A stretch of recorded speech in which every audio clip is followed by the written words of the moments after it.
ಒಂದು ಮುಖ್ಯವಾಗಿರುವಂತಹ ಸಂಸ್ಕಾರ ಇದೆ. ಯಾವುದು? ಯಾವುದು? ಮದುವೆ, marriage. When I get new here, so sometimes I hear that word ಮದುವೆ ಮದುವೆ ಮದುವೆ. Madhu means honey. I thought they are selling honey. Honey. Then later I understood Madhu means marriage. I don't know that marriage will be like a honey or anything. Don't get mistaken by this word Madhu and ask for Madhu. So ಅರ್ಥ ಆಯ್ತಲ್ಲ ಇದು? ಇದೆಲ್ಲ So the marriage life, that sanskara, it's very very important sanskara in the human life. So ಈ ಮದುವೆ ಸಂಸ್ಕಾರ ಅನ್ನೋದು ಇದು ತುಂಬಾ ಮುಖ್ಯವಾಗಿರುವಂಥದ್ದು ಮನುಷ್ಯನ ಜೀವನದಲ್ಲಿ. So because of that sanskara, that human can achieve all the four purusharthas. So ಈ ಮದುವೆ ಅನ್ನೋ ಒಂದು ಸಂಸ್ಕಾರದಿಂದ ಮನುಷ್ಯನು 4 ಪುರುಷಾರ್ಥಗಳನ್ನ ಸಾಧಿಸ್ಕೋಬಹುದು. What is that? ಯಾವ್ದದು 4? Yeah. Thank you. Dharma, Artha, Kama, Moksha. So according to the scripture, if anybody have to do the charity or do the yajna, then definitely he should be the grahastha.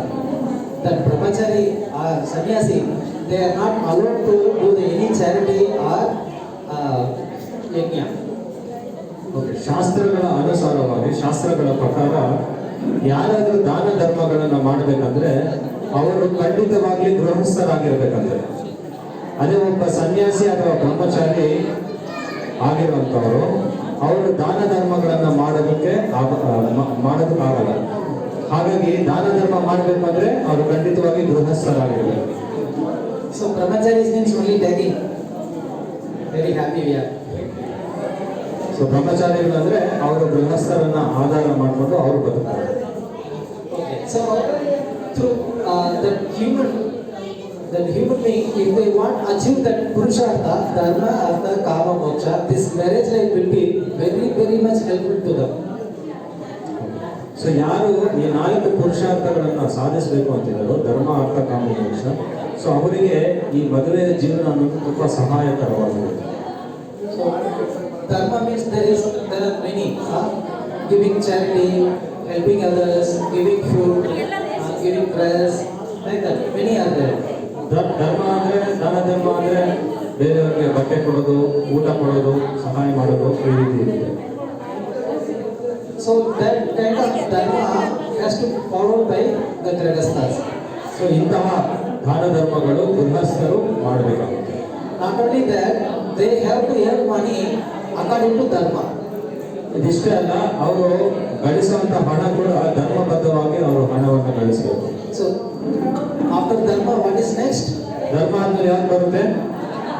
Artha means money. Artha means there is another one meaning. Artha means meaning.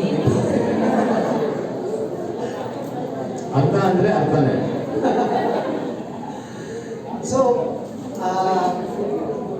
in this grahastha life, we try to earn artha. Artha means another one meaning is that wealth. So ನಾವು ಏನ್ ಮಾಡ್ತೀವಿ, ಗೃಹಸ್ಥ ಜೀವನದಲ್ಲಿ ನಾವು ಸ್ವಲ್ಪ ಹಣವನ್ನು ಗಳಿಸಲಿಕ್ಕೆ ಪ್ರಯತ್ನ ಮಾಡ್ತೀವಿ. So of course we need that money for running our family. So ಆ ಹಣ ನಮ್ಗೆ ಏನಕ್ಕೆ ಬೇಕು ಅಂದ್ರೆ ನಮ್ಮ ಸಂಸಾರವನ್ನು ನಡೆಸಲಿಕ್ಕೆ ಬೇಕಾಗುತ್ತೆ.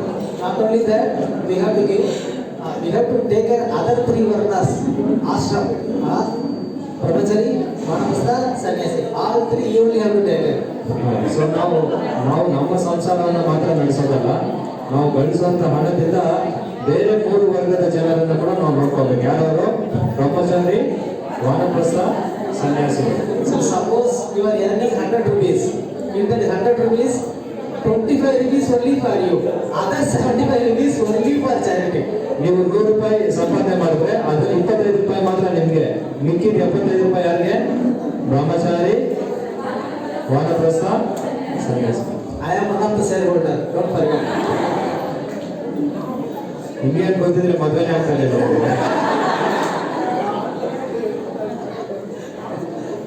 I don't know. Okay. So, whatever you are earning that money has to be spent in the dharmic way. So ನಾವು ಏನು ಹಣವನ್ನು ಗಳಿಸ್ತೀವಿ ಅದನ್ನ ಧರ್ಮಬದ್ಧವಾಗಿ ನಾವು ಖರ್ಚು ಮಾಡಬೇಕು. So everything based on the dharma, you are earning or you are spending, you are doing charity, everything based on dharma. So ನಾವು ಹಣವನ್ನು ಗಳಿಸೋದಾಗಿರ್ಬೋದು, ಖರ್ಚು ಮಾಡೋದಾಗಿರ್ಬೋದು, ಮತ್ತೆ ಹಣವನ್ನು ಸಂಪಾದನೆ ಮಾಡುವಂತ ವಿಧಾನ ಆಗಿರ್ಬೋದು, ಎಲ್ಲ ಕೂಡ ಧರ್ಮಬದ್ಧವಾಗಿರ್ಬೇಕು.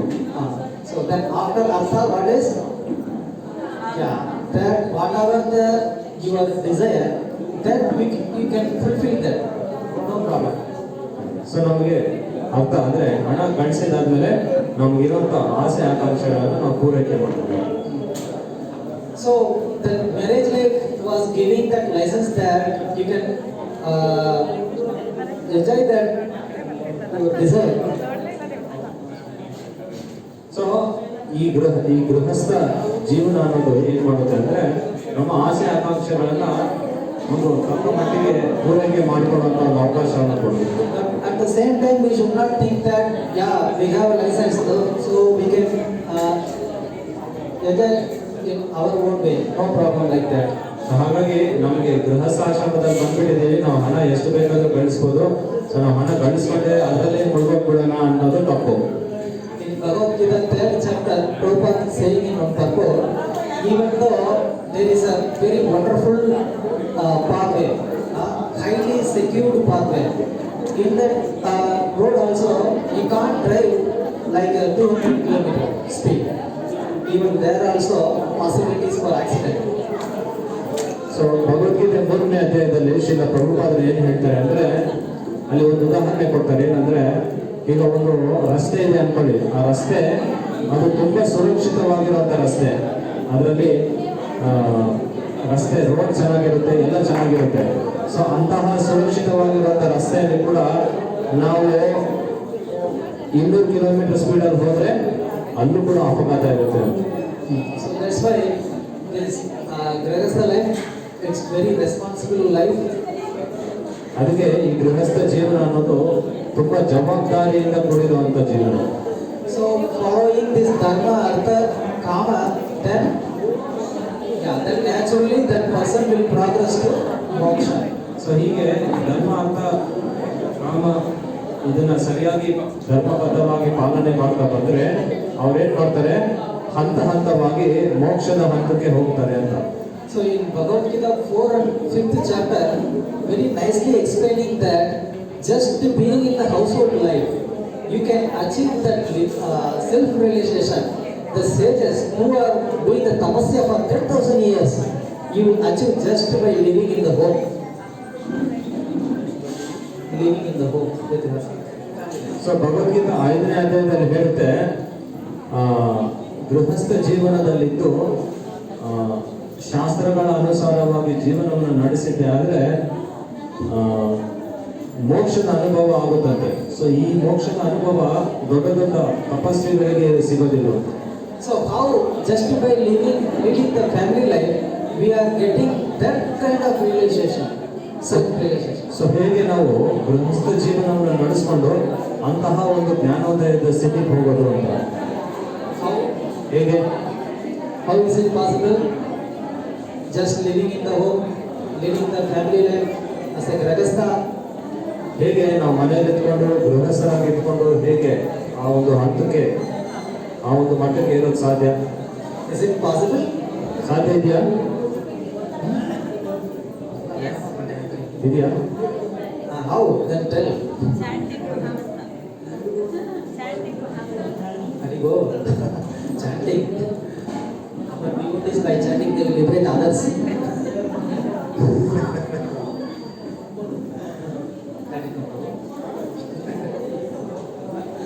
Okay. So how?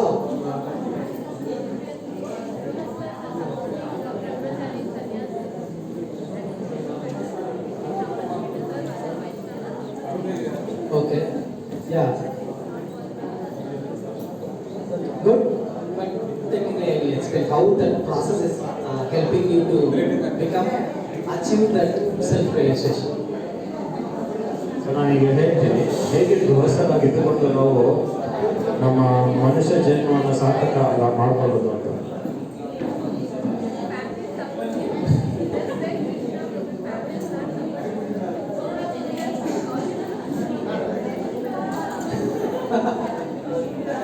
Self-realization.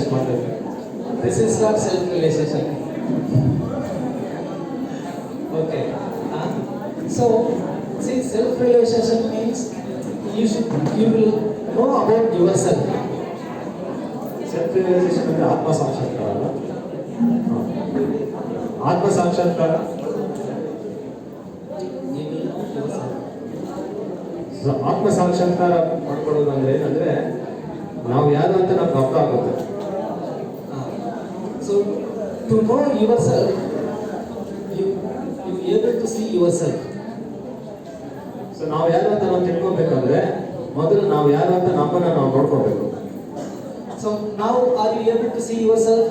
ಈಗ ನಮ್ಮನ್ನ ನಾವು ನೋಡ್ಕೊಳ್ತಾ ಇದೀವಾ? Of course.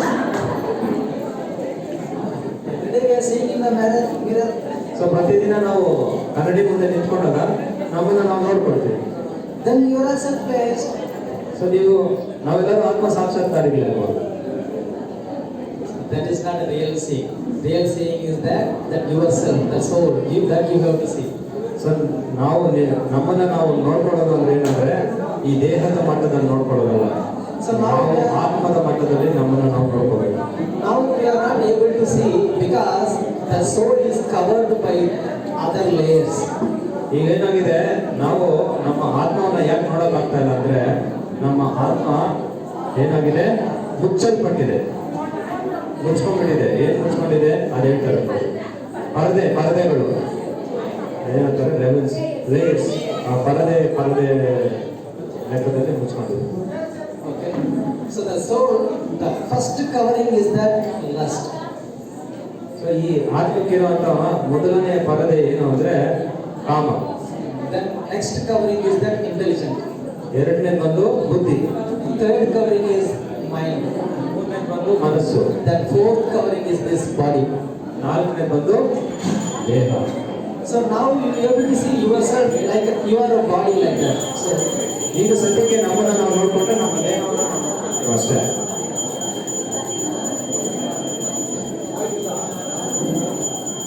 okay. So now if you want to see yourself, you have to cross all this covering.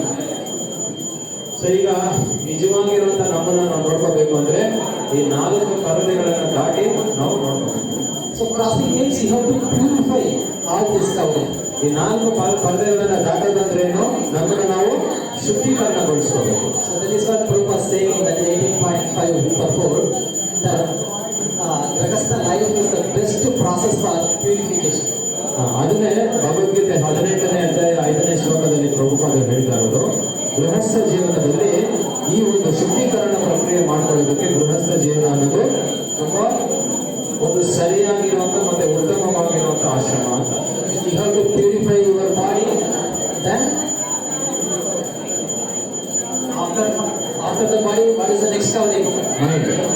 Mind. Very good. Then intelligence, then lust, yeah. Then soul.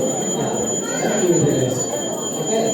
So in this marriage life, you able to purify your body and mind, intelligence, lust, everything. So ಈ ಗೃಹಸ್ಥ ಜೀವನದಲ್ಲಿ ನಾವು ನಮ್ಮ ಮನಸ್ಸು, ನಮ್ಮ ಬುದ್ಧಿ ಮತ್ತೆ ನಮ್ಮ ಏನದು ಕಾಮದ ಆಸೆಗಳು, ಇದನ್ನೆಲ್ಲ ನಾವು ಶುದ್ಧೀಕರಣ ಮಾಡ್ಕೊಳ್ಳುವಂತ ಒಂದು ಒಳ್ಳೆ ಅವಕಾಶ ಸಿಗುತ್ತೆ. So how by using our senses we are working, and we are working means you are engaging your senses. So that senses you are using to protect your family or serve the Vaishnavas. So in that way you are engaging your senses. So in that way that senses will purify. So ಈಗ ನಮಗೆಲ್ಲರಿಗೂ ಇಂದ್ರಿಯಗಳಿದೆ. ಈ ಇಂದ್ರಿಯಗಳನ್ನು ಉಪಯೋಗಿಸ್ಕೊಂಡು ನಾವೇನ್ ಮಾಡ್ತೀವಿ, ಸಾಮಾನ್ಯವಾಗಿ ಎಲ್ಲರೂ ಏನ್ ಮಾಡ್ತಾರೆ, ಇಂದ್ರಿಯಗಳನ್ನು ಉಪಯೋಗಿಸ್ಕೊಂಡು ಇಂದ್ರಿಯ ಭೋಗಗಳಲ್ಲಿ ತೊಡಗುತ್ತಾರೆ. ಆದ್ರೆ ಗೃಹಸ್ಥ ಜೀವನವನ್ನ ಸರಿಯಾಗಿ ನಡೆಸ ಬಳಸೋದೇ ಆದ್ರೆ ಅದೇ ಇಂದ್ರಿಯಗಳನ್ನು ಉಪಯೋಗಿಸ್ಕೊಂಡು ಯಾವಾಗ ವೈಷ್ಣವರ ಸೇವೆ ಮಾಡ್ತಾರೋ ಅವಾಗ ಏನಾಗುತ್ತೆ, ನಮ್ಮ ಈ ಇಂದ್ರಿಯಗಳನ್ನದು ಶುದ್ಧೀಕರಣ ಆಗುತ್ತೆ. Then next, mentally how we will purify by offering our results to the Lord or giving charity. Whatever you earn with so much difficulty, that fruit you are sacrificing, you are giving charity to others. So by that your mind will be purified. ಹಾಗೆಯೇ ನಾವು ನಮ್ಮ ಮನಸ್ಸನ್ನ ಹೇಗೆ ಶುದ್ಧೀಕರಣಗೊಳಿಸೋದು, ನಮ್ಮ ಮನಸ್ಸನ್ನ ಹೇಗೆ ಶುದ್ಧೀಕರಣಗೊಳಿಸೋದು ಅಂದ್ರೆ ನಾವು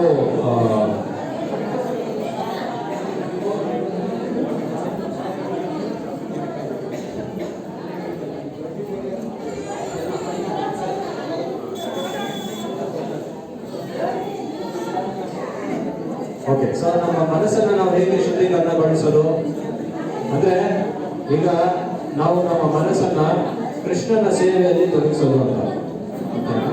ಸೊ ಯಾವಾಗ ನಮ್ಮ ಮನಸ್ಸನ್ನ ಕೃಷ್ಣನ ಕಡೆ ನಾವು ತಿರುಗಿಸ್ತೀವೋ ಆವಾಗ ಮನಸ್ಸು ಶುದ್ಧೀಕರಣ ಆಗುತ್ತೆ.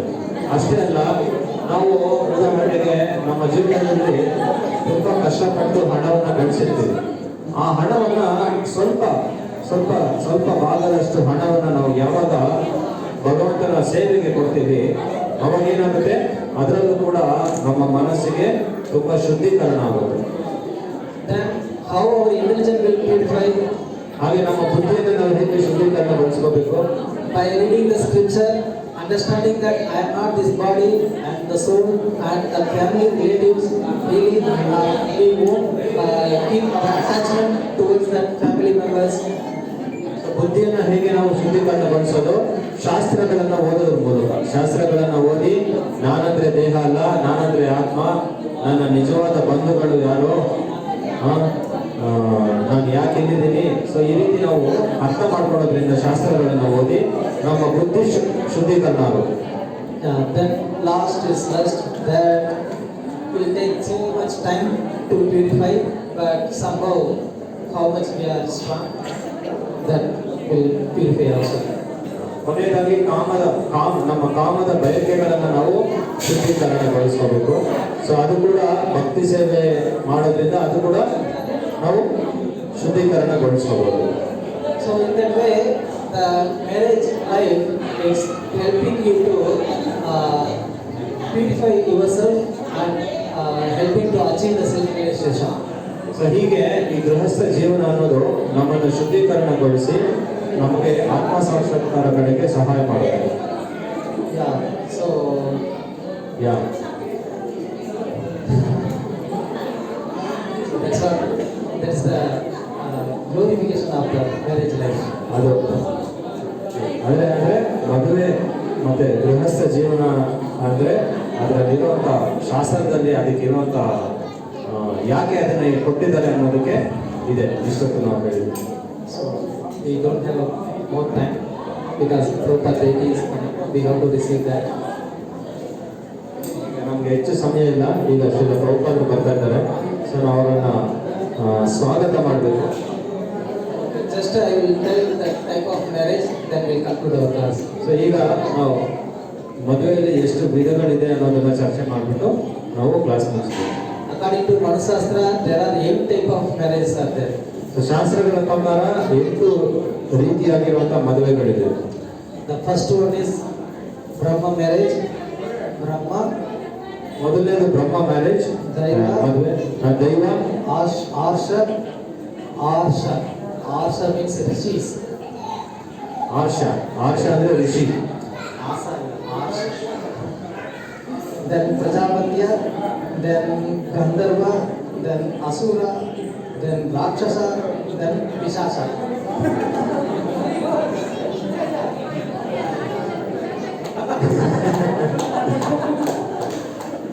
ಯಾವ್ದಿದೆ? ಪಿಶಾಚ ಮಾತ್ರ ಕ್ಯಾಪ್ಟನ್.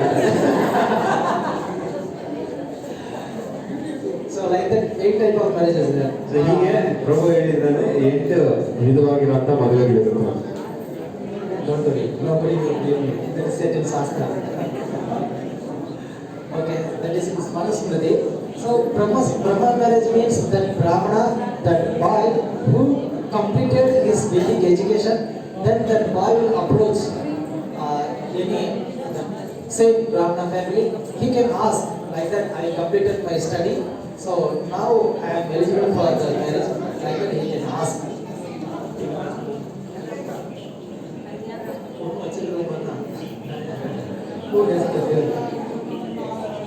ಸೊ ಸಾಮಾನ್ಯವಾಗಿ ಏನಾಗುತ್ತೆ, ಸೊ ಜನನದ ನಂತರ ಅವ್ರೇನ್ ಮಾಡ್ತಾರೆ, ಬ್ರಹ್ಮಚಾರಿಗಳ ಆಶ್ರಮದಲ್ಲಿರ್ತಾರೆ. ಸೊ ಅವರು ಗುರುಗಳ ಸೇವೆಯನ್ನ ಮಾಡ್ತಾ ಶಾಸ್ತ್ರಗಳನ್ನೆಲ್ಲ ಚೆನ್ನಾಗಿ ಓದ್ತಾರೆ. ಸೊ ಎಲ್ಲ ಓದಿದಾದ್ಮೇಲೆ ಅವರು ಒಂದು ಸರಿಯಾದ ವಯಸ್ಸಿಗೆ ಬಂದ ನಂತರ ಅವ್ರೇನ್ ಮಾಡ್ತಾರೆ, ಅವರು ಮದುವೆ ಮಾಡ್ಕೋಬಹುದು. So generally anybody is completed their Vedic study and they themselves they will come and give the daughter. So ಸಾಮಾನ್ಯವಾಗಿ ಆಗಿನ ಕಾಲದಲ್ಲಿ ಹೇಗಿರ್ತಾ ಇತ್ತು ಅಂದ್ರೆ, ಯಾರಾದರೂ ಈ ವೇದಗಳನ್ನ ಮತ್ತೆ ಎಲ್ಲ ಶಾಸ್ತ್ರಗಳನ್ನ ಓದಿ ಮುಗಿಸಿದ್ರೆ ಅವರಿಗೆ ಹುಡುಗಿನ ಕೊಡೋದಕ್ಕೆ ಅವರೇ ಬಂದು ಕೇಳ್ತಾ ಇದ್ದಾರೆ, ನಮ್ಮ ಹುಡುಗಿನ ನೀವು ಮದುವೆ ಮಾಡ್ಕೊಳ್ಳಿ ಅಂತ. Okay, lot of other many details are there. We'll see it some other time. Then Daiva marriage, it is in between the demigods, or the marriage will happen like opulent like the demigods. So ದೈವ ಮದುವೆ ಅಂದ್ರೆ ಏನಂದ್ರೆ, ದೇವಾನು ದೇವತೆಗಳಿರ್ತಾರಲ್ವ, so ಅವರಿಗೆ ಆಗುವಂತ ಮದುವೆನ ನಾವು ದೈವ ಮದುವೆ ಅಂತ ಕರಿತೀವಿ. ಸೊ ಅದು ತುಂಬಾ ಶ್ರೀಮಂತಿಕೆಯಿಂದ ನಡೆಯುತ್ತಂತೆ ಮದುವೆ, ತುಂಬಾ ಶ್ರೀಮಂತಿಕೆಯಿಂದ. Opulent means, just one example I will say. So ಶ್ರೀಮಂತದಿಂದ ಇರುತ್ತೆ ಅಂದ್ರೆ ಉದಾಹರಣೆ ಕೊಡ್ತೀನಿ ನಾನು. Some jewelry shop, they make a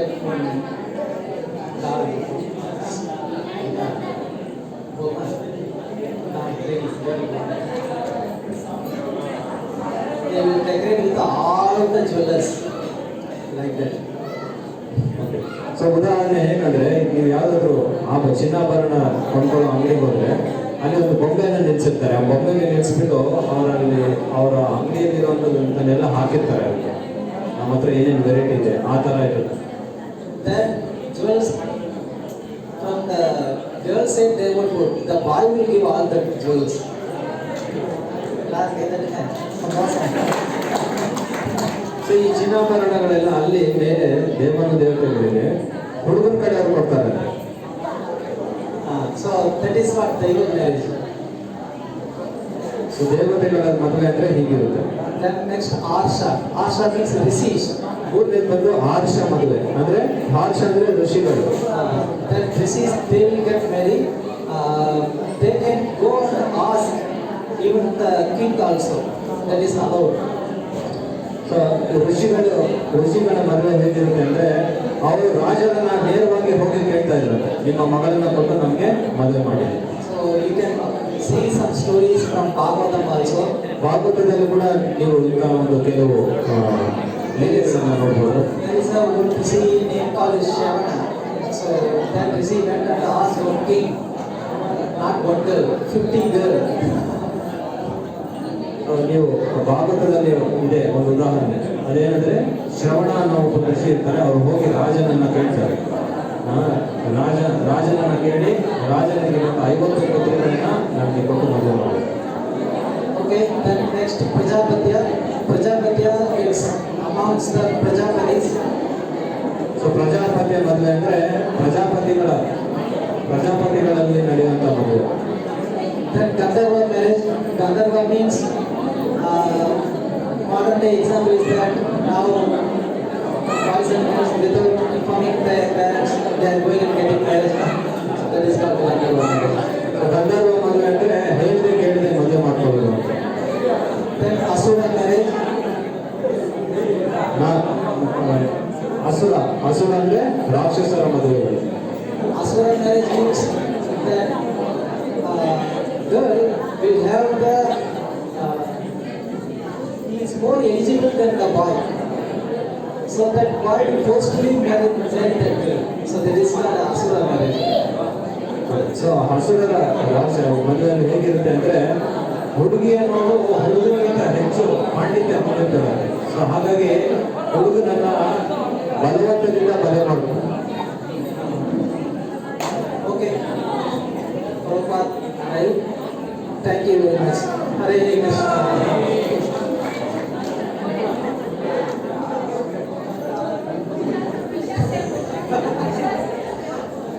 We'll discuss later. Thank you very much. Hare Krishna.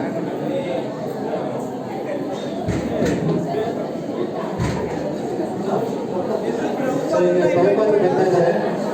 So ನಾವೆಲ್ಲರೂ ಹೊರಗೆ ಹೋಗಿ ಪ್ರಭುಪಾದರನ್ನ ಸ್ವಾಗತ ಮಾಡಿ ಒಳಗೆ ಕರ್ಕೊಂಡ್ಬರ್ಬೇಕು. ಓಕೆನಾ?